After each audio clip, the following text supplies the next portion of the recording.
Haryana state commission for women's এই যে সিদ্ধান্তটা নিয়েছে আমার তো মনে হয় খুব ভালো।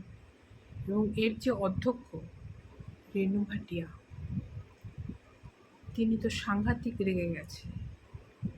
হরিয়ানার বিখ্যাত গায়ক বাদশা,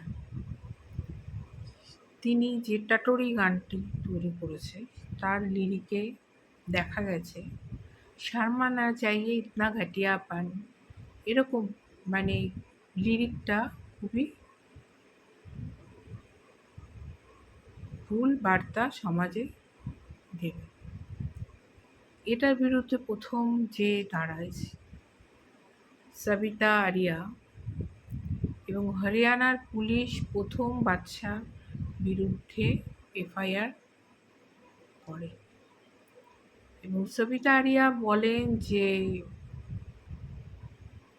এই গানে স্টুডেন্টদের স্কুলের ড্রেস পরিয়ে যে ধরনের অশালীন অঙ্গভঙ্গি এবং তার কথাবার্তা গানের লিরিক হয়েছে, সেটা সাংঘাতিকভাবে ভুল মেসেজ বর্তমান সমাজে পড়ছে।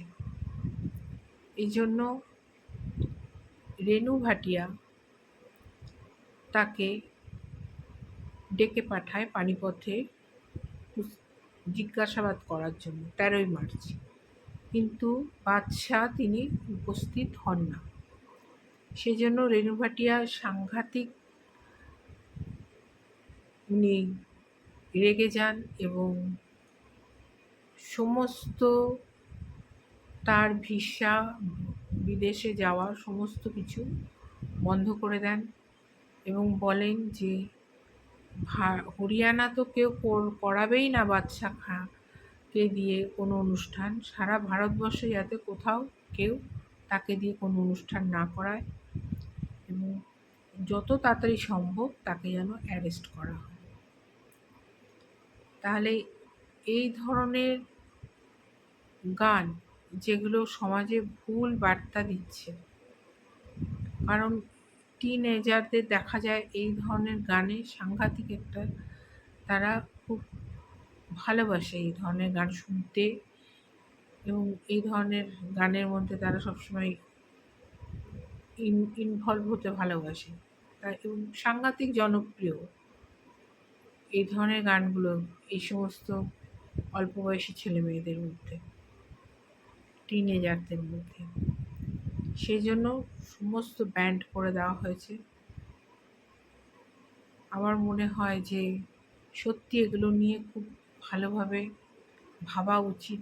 আগেকার দিনের গান শুনলে মন প্রাণ জুড়িয়ে যেত, আর এখনকার দিনের গানের লিরিকই এত অশালীন হচ্ছে যেগুলো আইন করে সেগুলোকে বন্ধ করতে হচ্ছে, তাই না? দেখা যাচ্ছে যে